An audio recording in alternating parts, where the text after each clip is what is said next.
राणा सांगा विवाद थमने का नाम नहीं ले रहा है। सांगा विवाद को लेकर 12 अप्रैल को करणी सेना द्वारा आगरा में रक्त स्वाभिमान रैली का आयोजन किया गया।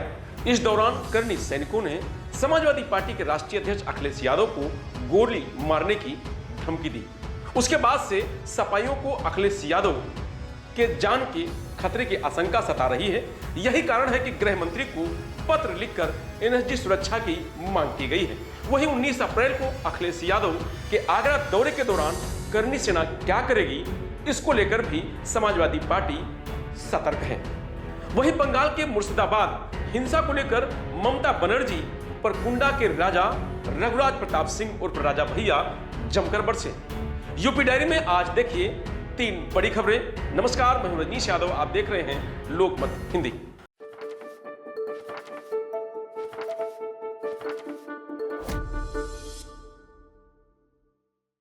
समाजवादी पार्टी ने अपने अध्यक्ष अखिलेश यादव के लिए एनएसजी की सुरक्षा दोबारा बहाल करने की मांग की है। इसको लेकर सपा की ओर से गृह मंत्री अमित शाह को पत्र लिखा गया है। पत्र में अखिलेश यादव की जान को खतरा बताते हुए कहा गया है कि लगातार उन्हें धमकियां दी जा रही हैं। अखिलेश यादव पर हमले की चेतावनी वाले कई वीडियो सोशल मीडिया पर वायरल हो रहे हैं। अखिलेश यादव को फिलहाल जेड प्लस सुरक्षा मिली हुई है। हालांकि पहले भी जेड प्लस के साथ एनएसजी की सुरक्षा अखिलेश यादव को मिली थी। गृह मंत्रालय की समीक्षा के बाद एनएसजी की सुरक्षा हटा ली गई थी। समाजवादी पार्टी की तरफ से प्रवक्ता फखरुल ने गृह मंत्री अमित शाह को पत्र में लिखा है कि पूर्व मुख्यमंत्री और समाजवादी पार्टी के अध्यक्ष अखिलेश यादव को पहले जेड प्लस के साथ ही एनएसजी कवर की सुरक्षा मिली हुई थी। बाद में एनएसजी कवर हटा दिया गया था। समाजवादी पार्टी देश की तीसरी सबसे बड़ी पार्टी है और अखिलेश यादव को देश के विभिन्न हिस्सों में कार्यक्रम में जाना पड़ता है। पत्र में बिना किसी व्यक्ति का नाम लिखते हुए आगे लिखा गया है कि जिस तरह से एक व्यक्ति द्वारा न्यूज चैनलों पर कैमरे के सामने खुलेआम अखिलेश यादव को गोली मारने की धमकी दे रहा है, एक बीजेपी नेता ने भी अखिलेश यादव को जान से मारने की धमकी दी है। इसका वीडियो सोशल मीडिया पर वायरल है।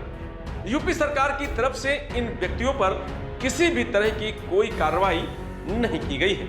ऐसे में अखिलेश यादव की सुरक्षा को लेकर पार्टी में चिंता है। समाजवादी पार्टी का यह पत्र ऐसे समय में लिखा गया है जब राणा सांगा पर सपा सांसद रामजीलाल सुमन के बयान को लेकर करणी सेना और कई क्षत्रिय संगठन आक्रोशित हैं। पिछले दिनों रामजीलाल सुमन के गृह जिले में आगरा राणा सांगा की जयंती पर बड़ा आयोजन करणी सेना की तरफ से किया गया था। इस दौरान बड़ी संख्या में क्षत्रिय समाज के लोग तलवार, डंडों और बंदूकों के साथ आगरा में जुटे थे। इस दौरान ही कई लोगों ने सुमन के साथ ही अखिलेश यादव को धमकी दी थी। राणा सांगा पर करणी सेना और सपा में तनाव बरकरार है। 19 अप्रैल को अखिलेश यादव राणा सांगा पर विवादित बयान देने वाले सपा सांसद रामजीलाल सुमन के घर जा रहे हैं। ऐसे में करणी सेना क्या करेगी, इसको लेकर सपाई सतर्क है। वहीं करणी सेना के अध्यक्ष का दावा है कि करणी सेना जो करती है वो घोषणा करके करती है, छुप के नहीं। हमने 12 अप्रैल को बुलाया था, तब सुमन नहीं आए। अब 9 मई को दिल्ली में 2-2 हाथ करने को करणी सेना तैयार है। सांसद को माफी मांगनी पड़ेगी। वहीं प्रतापगढ़ के कुंडा से विधायक और बाहुबली नेता राजा भैया ने पश्चिम बंगाल के मुर्शिदाबाद में हुई हिंसा पर ममता सरकार पर निशाना साधा है। उन्होंने कहा कि वक्फ बिल तो बहाना है, मकसद काफिरों को मिटाना है।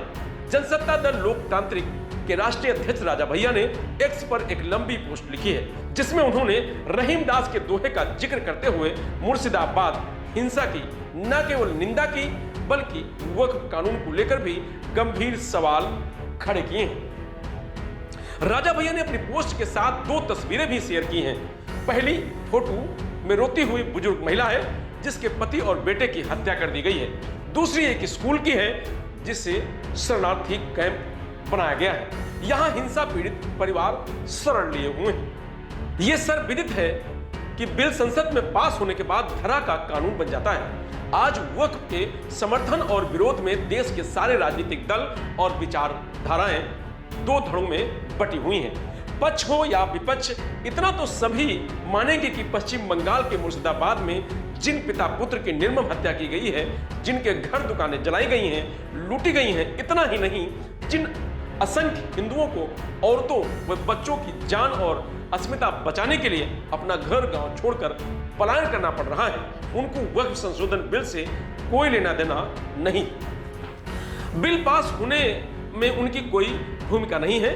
उनको तो यह भी पता नहीं होगा कि ये वक्फ क्या होता है, आखिर उनका दोष क्या है। मस्जिद के सामने डीजे भी तो नहीं बजा रहे थे। वक्फ एक्ट का बहाना लेकर अल्पसंख्यकों ने अकारण बिना उकसाए जो सुनियोजित हिंसक हमला किया है, आए दिन ऐसे हमले झेलना अब हिंदुओं की नीयत बन चुकी है। आखिर हिंदू कब तक और कहां तक भागेगा? बांग्लादेश तो ये सोचकर भागे थे कि भारत में सुरक्षित रहेंगे, अब यहां से भागकर कहां जाएंगे?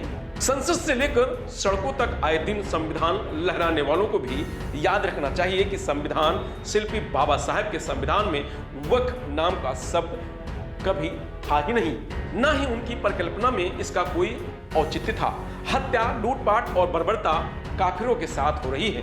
मारने के पहले किसी की जात नहीं पूछी जा रही है। सबसे बड़ी विडंबना तो यह है कि पिछड़ों और दलितों के तथाकथित स्वयंभू नेताओं की इस पर मुंह खोलने की हिम्मत तक नहीं है। लास्ट में राजा भैया लिखते हैं कि बिल तो बस बहाना है, मकसद काफिरों को मिटाना है। फिलहाल आज यूपी डायरी में इतना ही।